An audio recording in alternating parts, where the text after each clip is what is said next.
Bienvenue dans Tribune Actu, votre magazine consacré à l'actualité liée aux questions de développement et de croissance sur notre continent. Et chaque semaine, je reçois sur ce plateau des journalistes, des personnalités acteurs au développement pour débattre autour d'un thème d'actualité. Aujourd'hui, nous recevons sur ce plateau 4 invités. Mademoiselle Fadiga, juriste, bonjour. Bonjour, monsieur Assemia. Et quel domaine? Droit des affaires. Et juste en face, je retrouve ma collaboratrice Nesmonde Dela. Bonjour Dela. Bonjour, c'est toujours un plaisir de retrouver d'autres téléspectateurs. À côté de Mademoiselle Fadiga, nous avons Joël Agoli. Joël Agoli, chroniqueur, aujourd'hui écrivain. Il est là sur ce plateau pour nous présenter une œuvre qui vient de commettre. Joël, La prison de l'amour, c'est cela? Oui, c'est bien cela. Ok. En face de toi, on retrouve notre ami Alès Cupré, qui est journaliste et aussi et écrivain. Bonjour Alès. Bonjour Papem. Tribune Actu, c'est un thème de société plus une page culture. Mesdames et messieurs, encore une fois, bienvenue dans votre émission préférée. Progresser la parité dans les sphères sociales et professionnelles, c'est l'ambition de certaines ONG et associations militant pour les droits de la femme. Mais encore, faudrait-il aujourd'hui gagner le combat de l'autonomisation et de l'émancipation? Alors, Fadiga Matiéné, aujourd'hui, est-ce que vous pensez que la femme africaine, la femme ivoirienne est aussi valorisée, promue dans nos sociétés? Je dirais qu'il y a des actes posés par des politiques et des personnalités de ce pays pour que cela soit réellement fait. Il existe certaines ONG, certaines activités du ministère de la promotion de la femme pour faire réellement la promotion de la femme ivoirienne et présenter l'implication de la femme dans le sphère sociale, économique et dans d'autres domaines de notre pays. Alors, dès lors, il existe depuis toujours un ministère de la promotion des droits de la femme. Si aujourd'hui on créerait un ministère de promotion des droits des hommes, est-ce que cela vous choquera? La question, ce n'est pas tant le choc que cela ferait, mais je pense déjà que les droits des hommes sont aussi défendus. Aujourd'hui, on parle plus de l'approche genrée pour tenir compte de l'homme et de la femme en même temps. Est-ce que vous pensez que Joël, un ministère des droits des hommes, ça vaut la peine? Bon, je ne pense pas que cela vaille véritablement la peine parce que, comme j'aime à le dire, nous ne sommes pas, nous les hommes, dans une logique victimaire. Voilà. Et donc, je ne pense pas que ce soit véritablement utile de le faire. C'est vrai que nous avons, nous aussi, des problèmes, mais bon, laissons cela à nos dames, voilà, qui se plaisent à revendiquer. Alès, un ministère des droits des femmes, à l'heure où nous avons eu des femmes qui sont allées sur la Lune, est-ce que vous pensez qu'un ministère a quand même cette motivation en fait d'exister? Pour moi, la femme, je le dis, je le répéterai toujours, la femme n'est pas un être à part. Parce que quand on est, soit de sexe mâle ou de sexe femelle, il n'y a pas d'autres possibilités. Donc je ne vois même pas pourquoi créer un ministère de la femme, a fortiori un ministère de l'homme. Malheureusement, je pense qu'il y a beaucoup de violences qui sont faites aux femmes de nos jours. Je veux faire allusion à ces jeunes filles enlevées qui ont été privées de scolarité. Est-ce que vous pensez que tout cela ne mérite pas aujourd'hui qu'on élève la voix pour soutenir en fait la cause des femmes? L'élever la voix, je suis d'accord, hein, pour crier, pour se plaindre, pour revendiquer. Mais ce que je trouve de pas juste, de faux, c'est les cibles. Lorsqu'on dit que la femme est brimée, on a l'impression systématiquement que c'est par l'homme. Je vais prendre le cas de l'excision. Je vais prendre aussi le cas de la scolarisation. Lorsqu'une fille est excisée, ce n'est pas le fait d'un homme. C'est souvent même le fait d'une femme, d'une mère qui pousse sa fille à aller se faire exciser. Souvent aussi le fait d'une exciseuse qui va priver la fille de cet organe-là. De qui d'autre? De complices, de femmes complices, c'est-à-dire des femmes qui perpétuent même cette tradition-là. C'est pareil pour la scolarisation. Il n'y a pas que des hommes qui empêchent des filles d'aller à l'école. Des mères empêchent leurs filles d'aller à l'école. Des fois, des enseignantes ne vont pas à la recherche d'enfants dans les zones où il y a scolarisation. Plus grave, il y a des établissements à l'intérieur du pays qui ne sont pas fournis d'enseignants. Il y a les enseignantes qui refusent d'aller dans le nord du pays jusqu'à aujourd'hui, jusqu'à l'heure actuelle, pour pouvoir enseigner. Elles estiment qu'elles doivent enseigner, par exemple, à Abidjan, parce qu'elles sont un peu feutrées, c'est des filles de certains genres, elles sont un peu urbanisées, elles sont remplies de civilité, ce qui fait que ces contrées-là sont trop rigides, trop dures, trop agressives pour elles. Qu'est-ce que je suis en train de dire? Se comporter comme ça revient, c'est vrai, à frapper un peu la femme d'ostracisme, mais ce n'est pas le fait des hommes, c'est ça qui me gêne. C'est le fait des hommes, grand H, donc aussi bien de la femme que de l'homme. Donc je ne crois pas qu'il y ait des hommes, donc des mâles, qui passent leur temps à chercher à priver la femme de scolarité, qui passent leur temps à exciser les jeunes. Non, le débat il est un peu mal posé, à mon sens, je peux me tromper. Je vais donner mon avis. Je comprends Alex, hein, je sais son opinion concernant ce sujet déjà, mais il faut le dire, il y a une différence qui est là. Hein, elle est là palpable, une différence biologique qui fait déjà que l'homme, il a une pilosité remarquable, il est fort physiquement. C'est vrai qu'il y a certaines femmes qui le sont aussi, hein, mais déjà du point de vue biologique même, il y a une différence. Mais cette différence-là ne veut pas dire que nous allons vraiment en guerre, ce n'est pas la guerre. Et cette différence fragilise déjà la femme. Et de ce fait-là, elle subit certaines discriminations. C'est vrai, ces discriminations sont souvent le fait des femmes elles-mêmes, mais bien souvent d'hommes aussi, les violences sexuelles sur les femmes. Parce que la femme n'a pas assez de force pour résister physiquement et le viol arrive. Donc, partant de ce point de vue déjà, pour parler même de cette question-là, un ministère de la femme a ses raisons d'exister. Il y a tellement de challenges pour une nation. La femme, c'est tout un programme.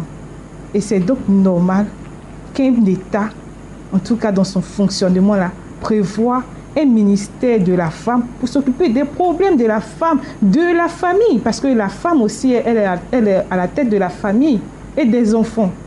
Je pense que, en tout cas, vous dites que la femme, c'est tout un programme. Et l'homme, qu'est-ce que c'est?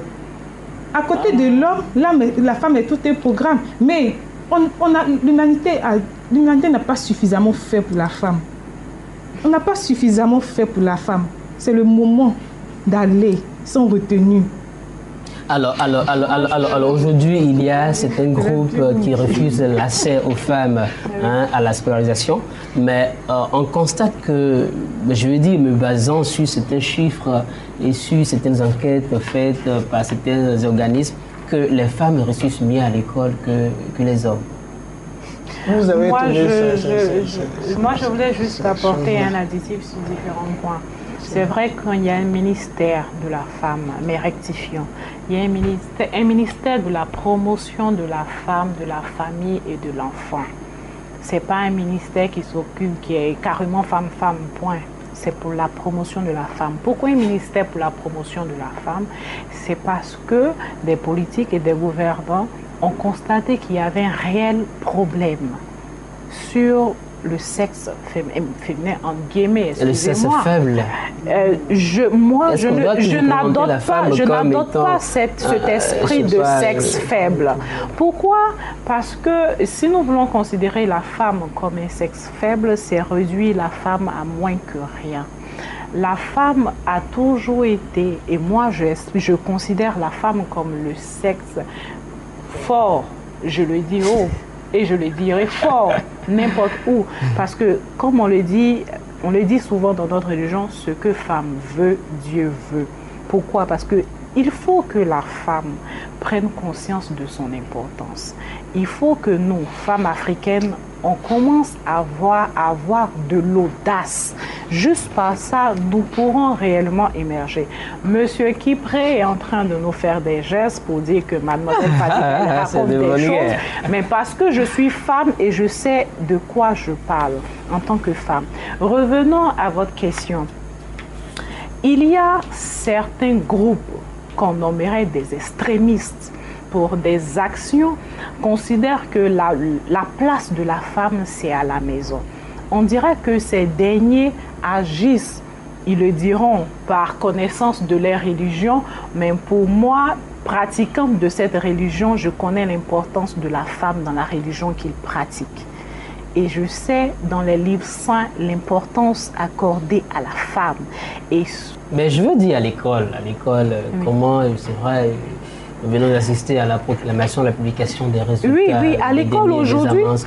Aujourd'hui, nous constatons, moi vraiment, je constate qu'aujourd'hui, il y a une réelle avancée sur ce point-là. La jeune fille aujourd'hui va à l'école. C'est vrai que c'est difficile dans certaines zones. Je dirais, dans le nord de la Côte d'Ivoire, par exemple, dans les zones rurales, l'accès à l'éducation pour la jeune fille est encore difficile. Mais c'est pour cela qu'il faut faire la promotion de l'éducation. Et la promotion de l'éducation de la jeune fille, de la petite fille, qui est réellement important. Seulement par l'éducation, la femme pourra avoir son indépendance. Et c'est pour cela qu'aujourd'hui, moi, je suis réellement fière de voir des taux superment élevés en regardant des taux il y a 10 ans, 15 ans et 18 ans aujourd'hui, où ces taux de la petite fille scolarisée étaient beaucoup plus faibles. Mais on peut mieux faire. Et pour cela, il faut qu'on continue à mettre l'accent sur l'éducation de la jeune fille. Alors, Alès, à l'école, les filles vous damez le pion? Je ne veux pas personnaliser le débat. Je n'ai pas été un élève exclusivement brillant, mais j'étais assez bon élève quand même. Mais ce n'est pas moi le problème. La façon dont est présenté le sujet m'embête encore. On parlait de scolarité. Est-ce que les jeunes filles sont scolarisées vu le taux de réussite, ainsi de suite. Il ne faut pas voir le nombre de filles scolarisées. Parce que déjà, de façon démographique, il y a plus de femmes que d'hommes, déjà. Dans certaines matières, il y a une propension à avoir des filières au départ littéraires. Aujourd'hui, ce n'est plus le cas. Donc, quand vous allez voir des juristes, quand vous allez voir des journalistes presse écrite, effectivement, vous allez voir des femmes. Vous allez voir des femmes. Vous allez voir, je n'ai pas fini, comme je suis en train de commencer, que je suis encore arrêté par une femme qu'on trouve être puis on parlait de sexe faible et sexe fort. Il n'en est rien. Pourquoi vous voulez qu'un sexe soit fort? Le sexe n'est pas là pour exprimer une force. Non. Non, ni une faiblesse. Donc, je vais vous renvoyer au livre de Simone de Beauvoir, elle a parlé du deuxième sexe. Je préfère déjà. Mais le sexe fort, le sexe faible, on est toujours encore dans cette idée de rivalité, de supériorité. Non. Qu'est-ce qu'il faut faire? Je vais vous donner l'exemple de derniers sondages. Au niveau de la littérature, par exemple, les derniers prix littéraires qui ont eu lieu, ce sont des femmes qui ont remporté les prix. Je prends le prix Caïcédra, c'est une femme qui a remporté. L'année dernière, le prix Ivoire, c'est une femme qui a remporté. Est-ce que les hommes doivent alors se dire oui, on est discriminé, alors qu'il y a autant, sinon plus d'auteurs hommes? On ne pose pas le problème en tête. Nous sommes toujours heureux de voir ces choses-là. Dès qu'une femme... constate que ce sont les femmes qui sont plus en fait portées vers les filières. J'ai parlé de démographie. J'ai parlé de démographie. Elles sont plus nombreuses. Ouais. Elles sont plus nombreuses. Ça veut dire qu'il y a un homme pour 4 femmes.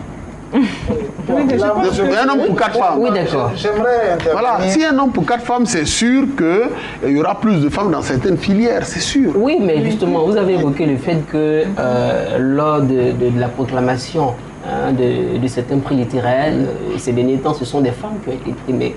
Mais je reviens un peu à la base par rapport au choix des filières déjà dès la base. Parce qu'on constate que les jeunes filles sont plus portées vers les filières littéraires. Est-ce que cela étonne guère qu'aujourd'hui une femme soit primée pour un concours littéraire?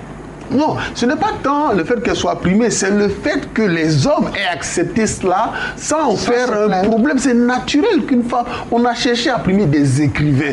On n'a pas dit non, ce sont des femmes. Je l'évoque simplement parce que nous sommes en train d'en parler. Mais je n'y pensais même pas de voir Véronica dire ni Roussom Hayat être en train d'être pleuré. Moi, je vois un écrivain. Pourquoi, quand je suis en face d'une juriste, je me dis, ah, c'est une femme? Pourquoi j'ai une collègue, une consoeur qui est au service société, ah, c'est une femme? Je ne peux pas réfléchir comme ça. C'est un être humain, c'est un journaliste que je croise, c'est un juriste que je croise, c'est une femme entraîneur de foot que je croise. Pourquoi vous voulez que j'aille jusqu'à scruter ses origines hormonales? Je n'ai pas ce temps-là, je ne peux pas m'être préoccupé par cela. L'intelligence n'a pas de sexe. Voilà. La compétence n'a pas de sexe. Arrêtons de chercher toujours le sexe de ceux qui réussissent. Joël. Et moi, j'abonderai bien entendu dans la même direction qu'Ipré. Je voudrais dire que il y a un problème. Dire que c'est rentrer dans un cliché que de dire que les femmes s'orientent volontiers vers des filières littéraires et autres. Ce sont des clichés. Moi, je pense qu'il faut laisser tomber ces clichés parce qu'on a des femmes aujourd'hui qui sont professeurs de mathématiques à l'université. Voilà, il faut laisser tomber ces clichés. Comme il le disait, l'intelligence n'a pas de sexe. Il n'y a pas, ce n'est pas parce qu'on va constater sur 1 année, 2 années, 3 années que les femmes auront été brillantes qu'elles sont plus intelligentes que les hommes, ou qu'on constatera le contraire qui voudra dire que les hommes sont plus intelligents que les femmes. Nous sommes, comme Delors le disait tout à l'heure, constitués de façon différente. Nous avons différentes manières de fonctionner, nous avons différentes approches. Mais ne nous disons pas qu'il y en a qui sont plus intelligentes que d'autres. Moi, je veux dire quelque chose. Je crois que c'est Simone de Beauvoir qui disait « Une femme qui se croit intelligente réclame les mêmes droits que l'homme. Une femme qui l'est, y renonce. » Je vais commenter cela. Ça paraît choquant, mais moi je pense que c'est une vérité. Parce que la femme n'a même pas besoin de revendiquer ce qu'elle possède. Prenez simplement la cellule familiale. Comment fonctionne la majorité des foyers avec le père, la mère et les enfants. Moi je dis toujours, j'aime prendre cette image-là. Le père est le président de la République. Et la femme est le Premier ministre. C'est le père qui détient le pouvoir, mais c'est la femme qui l'exerce. Voilà. La femme a beaucoup de moyens à sa disposition. Donc, je suis d'accord avec vous quand vous dites que la femme est le sexe fort. Mais quand on est le sexe fort, est-ce qu'on a besoin d'un ministère pour se défendre? Joël. Je dis que c'est vrai, on ne va pas finir sur ce plateau avec la question de la dualité homme-femme. C'est un débat qui a existé de tout temps. Mais je voulais rebondir sur la scolarisation de la fille. Tout à l'heure, on a relevé le fait que les taux aient augmenté. Effectivement, parce qu'on a fait l'expérience. Aujourd'hui, quand on cherche même les nounous, quand on parle des filles de maison, d'habitude, les femmes en général veulent des petites filles. Ce n'est plus possible. Moi, j'ai eu la chance de travailler sur ce dossier-là. Et j'ai fait le tour, par exemple, des maisons de placement pour constater. On dit, aujourd'hui, les petites filles vont à l'école. Il y a des femmes qui se battent dans des ONG pour scolariser, pour sensibiliser pour la scolarisation de ces filles-là, les filles de Bondoukou et autres. Mais le chemin est encore long, parce que le taux d'achèvement du cycle primaire même déjà, à partir de la classe de CM2, les grossesses précoces en milieu scolaire, font que les filles restent sur le carreau, elles restent à la maison. Donc dans le taux d'achèvement déjà, il y a problème. Il faut poursuivre la sensibilisation, il faut continuer le combat. Oui, il faut poursuivre le combat de la sensibilisation. Laissez-moi finir. Moi, je ne suis pas venue ici pour proclamer la fin des hommes ou dire que les hommes sont à la cause des malheurs. On ne dirait pas. Des femmes. Et donc, il faut poser des problèmes de manière sereine et chercher des solutions. Donc aujourd'hui, les petites filles, le taux d'achèvement de la petite fille, vraiment pour avoir travaillé sur ce dossier-là, je sais que les filles n'arrivent pas loin. À partir de la classe de CP2, CM1 surtout, CM1, CM2, après l'entrée en 6e, quand elles échouent, elles retournent surtout dans les milieux ruraux. Donc il y a du travail à faire, il faut poursuivre la sensibilisation. Et poursuivre la sensibilisation, c'est poursuivre le combat. Alors, tout à l'heure, tu l'as dit, les filles n'aillent pas loin. Est-ce que ce n'est pas dû au fait que, encore dans nos traditions, on considère qu'une femme n'a pas droit en fait, d'aller à l'école, elle est destinée à se marier, à faire des enfants? C'est des clichés. C'est des clichés. Justement, c'est réellement des clichés. Vous comprenez, lorsque vous vous rendez dans nos villages et tout, la jeune fille a une autre éducation. Je m'explique. L'éducation de la jeune fille, c'est quoi? Il faut savoir préparer, faire la cuisine. Il faut savoir tenir un foyer. Il faut savoir soutenir son mari, son foyer et tout ce qu'il va avec. L'éducation, comme nous appelons aujourd'hui aller à l'école, que les parents appellent l'éducation de blanc, on se dit que cette éducation n'est pas nécessaire pour la petite fille. Parce que cette dernière va se marier, épouser un homme, il faut qu'elle soit une femme. Pour eux, la femme, c'est celle qui sait tenir un foyer. Mais aujourd'hui, cette femme qui sait tenir de foyer a besoin d'avoir une éducation, comme le disent nos parents, l'éducation des blancs. Parce que cette petite fille... Mais généralement, en fait, les femmes qui arrivent à concilier les deux sont quand même... on n'en trouve pas beaucoup. Hein. Ben ici, on en trouve ces femmes qui arrivent à concilier ces deux. Parce que les hommes restent tout le temps à dire... Souvent même, c'est vrai, monsieur Kipré, monsieur Agoli sont en train de dire non, quand une femme réussit, c'est une femme, point. C'est un être humain qui a réussi. On ne regarde pas si c'est une femme ou c'est un homme ou c'est une personne d'un autre sexe et tout. Mais ça, c'est ce qu'ils lui disent. Quand ils sont entre eux, hommes, il y a un autre discours qui se tient. Vous êtes absent, comment vous savez?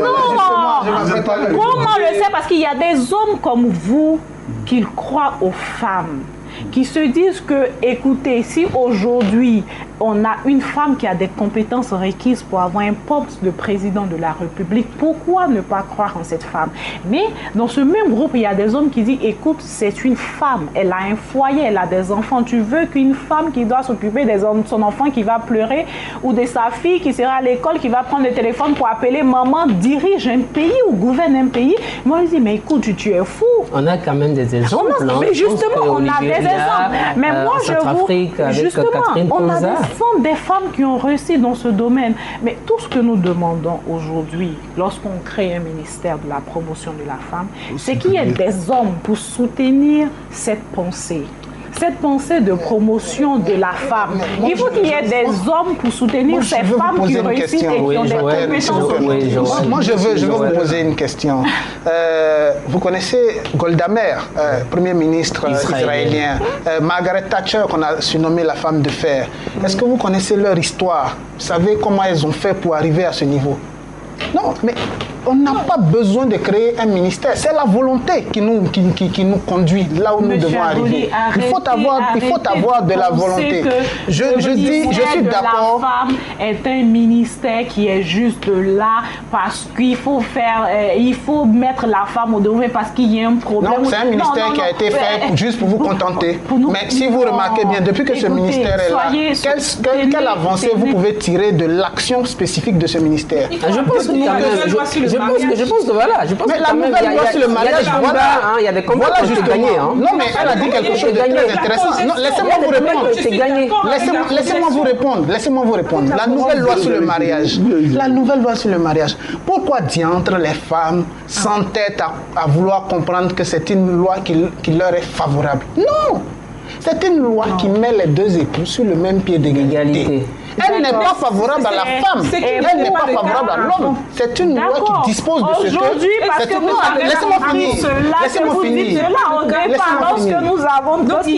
On va laisser Joël aller au bout de ses... On va aller Joël. Pourquoi est-ce qu'on va donner le même droit à une femme dans un foyer? Moi, j'aimerais que l'on comprenne... J'aimerais que l'on ait... Laissons Joël aller au bout. Laissez-moi aller jusqu'au bout. Ce n'est pas une loi... Non, je suis désolé. Ce n'est pas une loi qui va on va laisser Joël terminer et puis après... promotion de la femme parce qu'il y a des hommes comme lui qui sont là pour dire que ce ministère n'a pas lieu d'être. C'est un ministère qui est là pour dire... Moi, le débat n'a pas lieu. Le débat, laissez-moi aller donc jusqu'au bout du ministère. Laissez-moi aller jusqu'au bout de l'idée. Non, parce que M. Kipré veut supprimer ce ministère. Laissons tomber même le ministère. Voilà, on laisse tomber le ministère. Le débat n'est pas là. Laissons tomber le ministère. Parlons plutôt d'une question de mentalité. La nouvelle loi, bon, ce n'est plus une nouvelle loi, ça fait un bon mois qu'elle a été votée. Cette loi-là met au même pied d'égalité l'homme et la femme. Ils doivent concourir à la gestion des dépenses, des charges du couple à hauteur des moyens de ce que chacun a. Voilà. Mais pourquoi vous pensez que c'est forcément des hommes qu'on va contraindre? Moi, je suis convaincu qu'il y aura plus de femmes à contraindre. Parce qu'il s'agira de... Oui. Non, c'est rien. Alors, laissez-moi aller sur ce débat. Non, ce débat, on aura l'occasion de mener ce débat. Je veux tout simplement que les femmes... C'est la fille de la puissance paternelle qu'on applaudit. On aura l'occasion de mener ce débat. C'est du sexisme banal. On aura l'occasion de mener ce débat. Mais ce que je voudrais savoir... C'est du sexisme banal. Ce que je voudrais savoir, Alex, est-ce qu'aujourd'hui, les violences que nous avons constatées sur le plan conjugal, les violences qui sont faites aux hommes, il y a de cela quelques années, en Côte d'Ivoire et en Afrique, même en Europe, est-ce que ces violences-là ont cessé de nos jours? Je pense qu'il y avait des violences. La plus grosse violence faite à l'homme, et moi je reviens, l'homme grand H, à la femme comme à l'homme, garçon comme fille, c'était le refus de la connaissance. Parce que lorsque vous n'êtes pas instruit, lorsque vous avez du mépris pour la connaissance, tout le reste en découle. Et qu'est-ce que vous pensez des violences conjugales? Je pense que les violences conjugales, oui. Mais je veux dire, les violences conjugales viennent justement de l'ignorance, de la non-instruction. Une fois que vous êtes violenté de façon conjugale, il y a des voies, il y a des recours. Le savoir vous permet justement d'avoir des interlocuteurs corrects et de régler vos problèmes. La loi est là, il faut, je parle en présence d'un juriste, je ne dis pas une, je dis d'un juriste. Voilà. Donc la loi est là, il suffit simplement de pouvoir solliciter les ONG en question. À la loi, est-ce que vous pensez qu'il est quand même conseillé pour un homme de porter la main? Mais pourquoi en violence conjugale vous pensez que c'est l'homme qui bat la femme? La femme peut battre l'homme. La femme peut battre. Ça arrive, cela arrive. Je vais finir. Mais généralement, on constate que ce sont mais comme j'ai la parole, est-ce que vous pouvez... Moi, je ne suis pas dans un combat, j'ai la parole, je voulais aller jusqu'au bout. Je vais, parce que je n'aurai pas la parole tout de suite. Tout à l'heure, avant de revenir donc à la violence conjugale, tout à l'heure, on parlait, et ça m'a amusé encore, de la femme à la cuisine.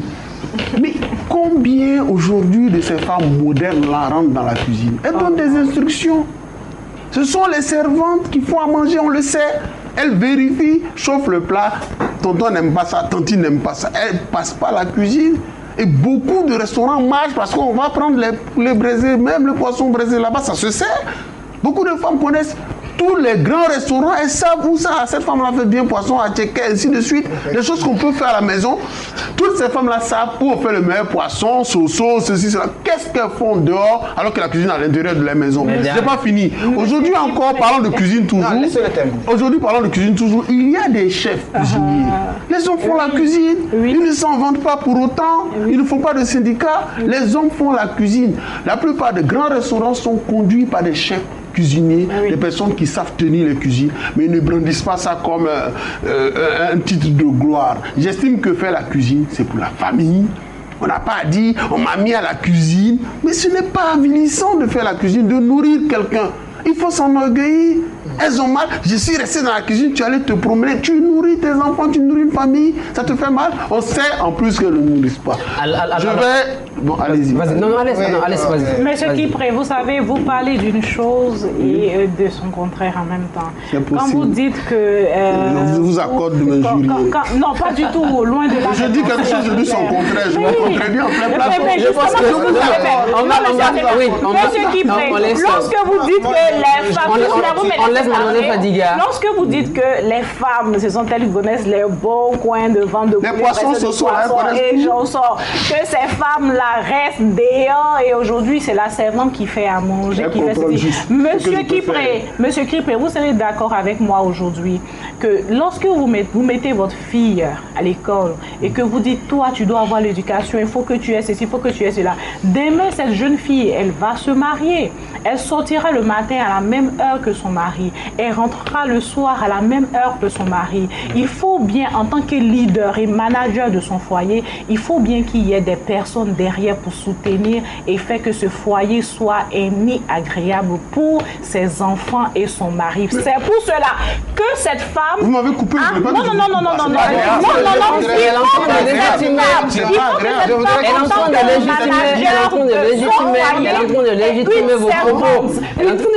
Ou un homme qui s'occupera de la cuisine, qui s'occupera de l'entretien, mais néanmoins, en tant que manager de son foyer, cette femme, comme vous l'avez dit, supervise toutes les tâches de son foyer et gère...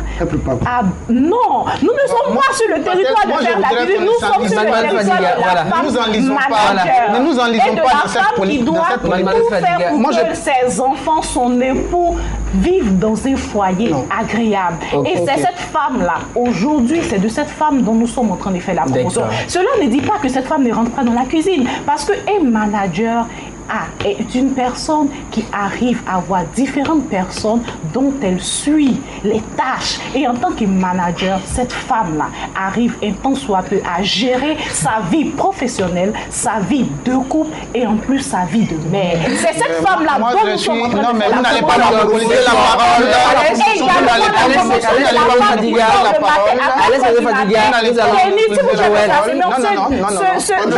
Vous n'allez pas monopoliser la parole. Et son contraire. La femme qui se lève le matin et sera au marché de Coco Vico et donne ses aubergines a toujours sa petite sœur à la maison pour dire reste là et fais à manger pour les discutable, enfants et pour les parents. Parce que c'est ne restons pas dans cette polémique. Et cette femme qui veut on ne fait pas la promotion d'un bon produit. Mais elle ne fait pas la promotion. Un produit. Là, vous êtes en train de choquer. La femme n'aime pas les produits. Je suis désolée. Non, Mademoiselle Fadiga. S'il vous plaît. On va laisser Delors réagir. Et puis nous allons voilà, juste après Delors. Joël, on va laisser Delors, puis après je passe la parole. Mademoiselle Fadiga. Madame, pardon. Pendant que Mademoiselle Fadiga est en train de monopoliser la parole, je ne faisais que demander que nous sortions de cette polémique. Mademoiselle Fadiga, laissez d'abord M. Agoli. Je pense qu'il y a eu une digression. Non, pas du tout. Parce que il faut me laisser parler. Écoutez, savoir si vous ne me laissez pas parler. Nous allons. Mais on est sur un plateau de télévision ou on est dans un marché? Joël, doucement. On est où? Ok. On est sur un plateau de télévision ou on est dans un marché? Non, je ne m'énerve pas. Je ne suis pas en train de m'énerver. Mais on est sur un plateau de télévision, on n'est pas dans un marché. Je suis désolé. Voilà. Monsieur Kipré est en train de. Mais vous ne pouvez pas. Vous allez frapper Monsieur Kipré. Joël, on va pas en arriver là. Joël, donc il faut laisser les autres s'exprimer. Vous n'allez pas. Joël, vous attendez. Joël, un instant. Vous n'allez pas monopoliser la parole. Je suis désolé. Ça, oui, c'est de la violence. Joël, Joël. Ah ben oui, non, s'il vous plaît, oui, Joël. Voilà. Maintenant qu'on peut s'entendre. Maintenant qu'on peut s'entendre. Nous allons clore maintenant qu'on peut s'entendre. Je pense qu'il faut. Moi, je ne veux pas rentrer dans cette polémique-là.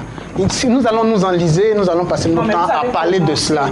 Moi, je voulais revenir sur quelque chose que vous avez évoqué, qui je pense est très important et que nous n'avons pas suffisamment parlé. Vous avez parlé des violences faites aux femmes.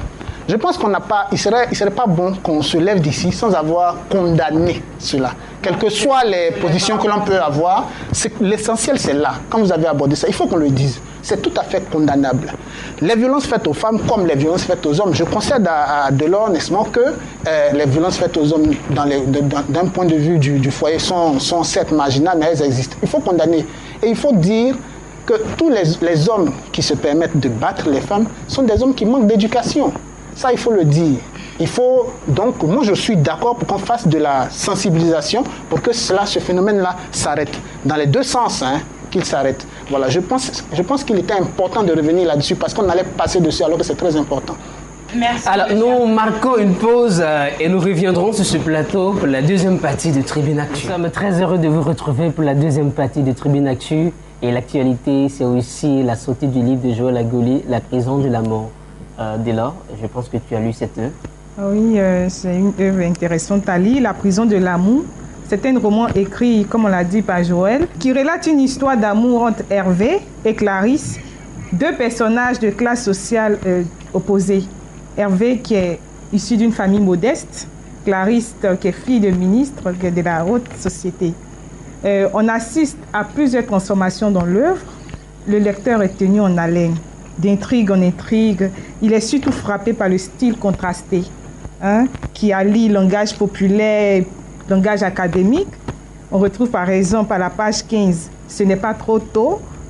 Page 16, je ne sais pas pour toi. Comment s'est passée ton histoire avec ton blanc là, à la page 81, pour ne citer que ces exemples-là. Comme si l'auteur, en tout cas, voulait coller aux réalités ivoiriennes. Et ça se ressent même dans son œuvre, puisqu'il aborde des thèmes comme le chômage. C'est une œuvre vraiment intéressante à lire qu'on vous conseille. Alors Joël, j'ai lu votre œuvre et je me rends compte qu'il y a d'abord un problème de classe sociale que vous abordez dans votre livre. Clarisse qui est issue d'une classe aisée et Hervé qui est issu d'une classe prolétaire. Est-ce que aujourd'hui, quand il y a vraiment avantage, je dirais, à unir ces deux classes sociales? moi je pense que avantage à unir ces deux classes sociales, non, mais la question ne se pose même pas. L'amour, il se présente à tous les carrefours, je dirais.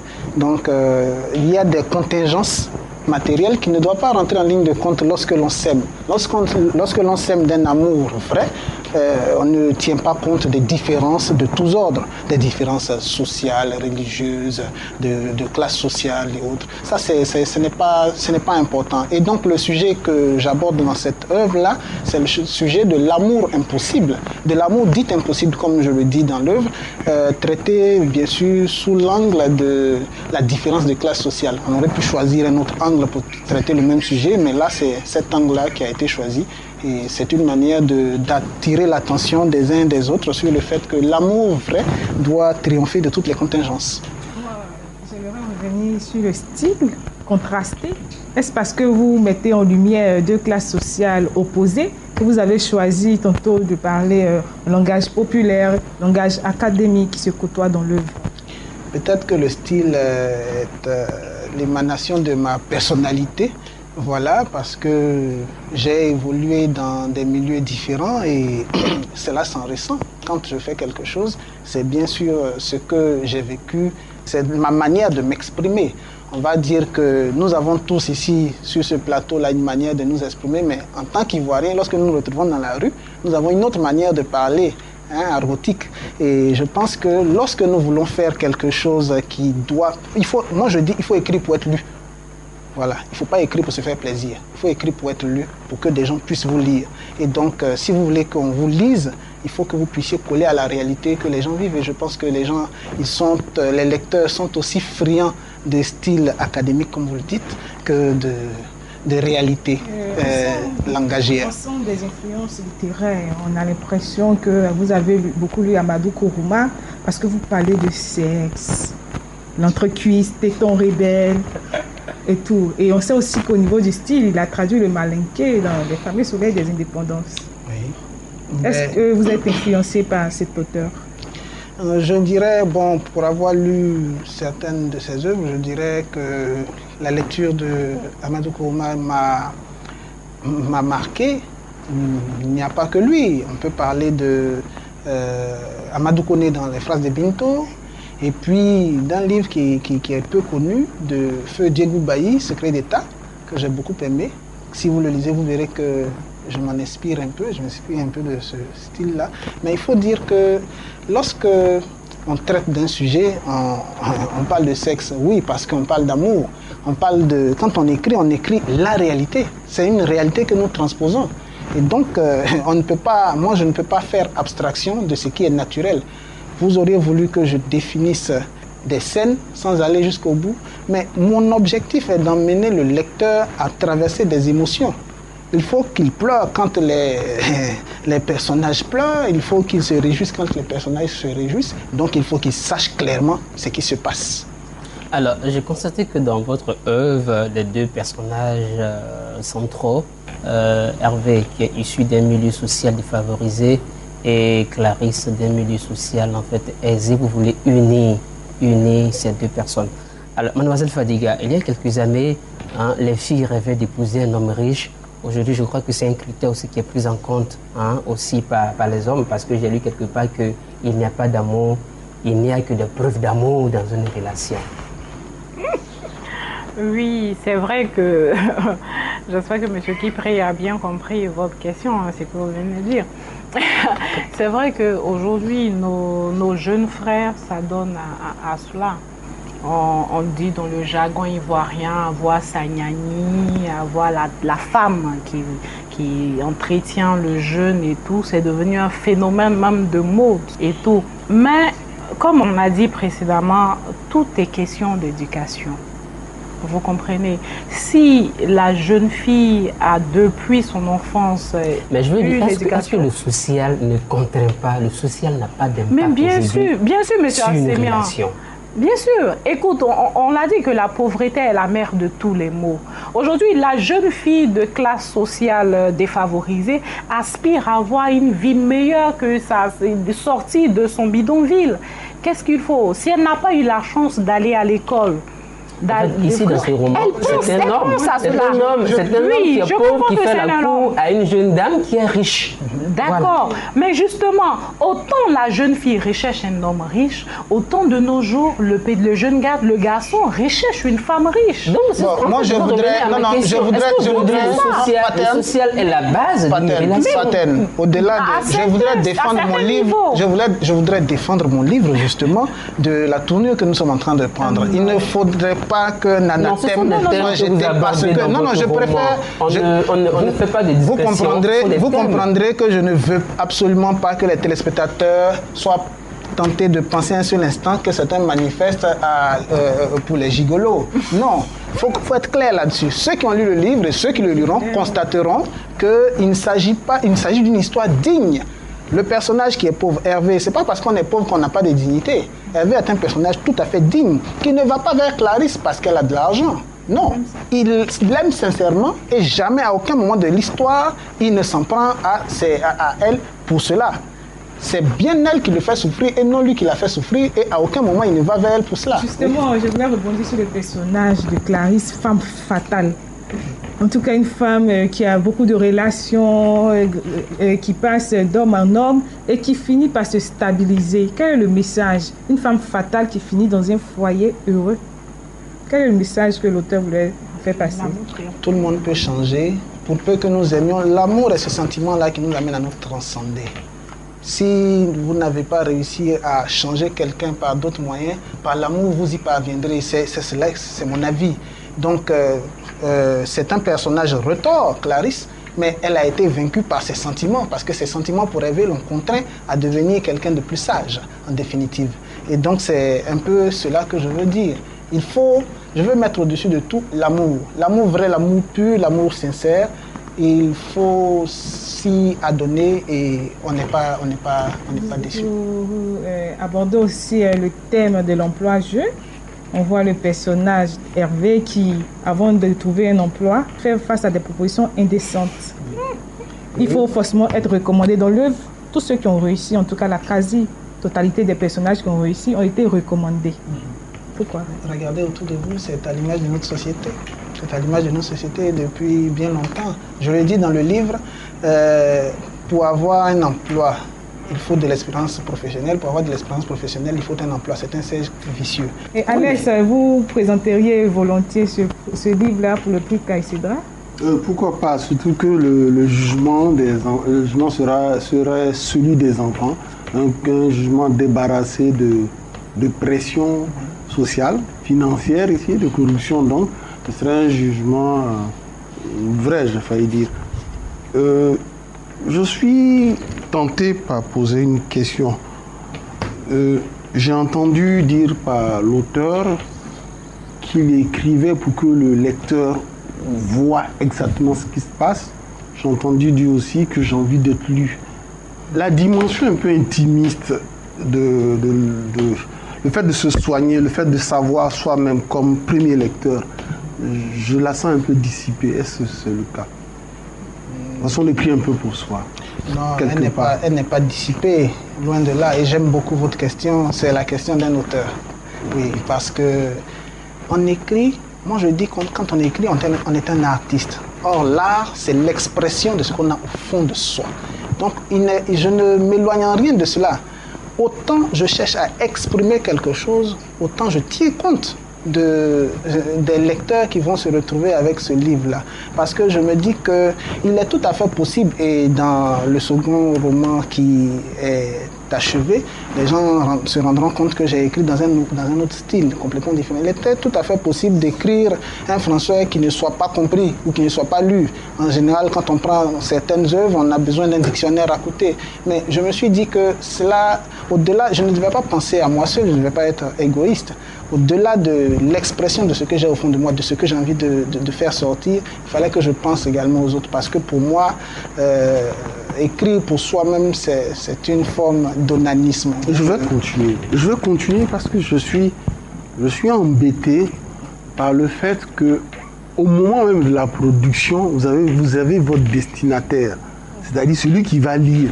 Au moment où, parce que écrire, on écrit quand écrit, c'est souffrir. Hein.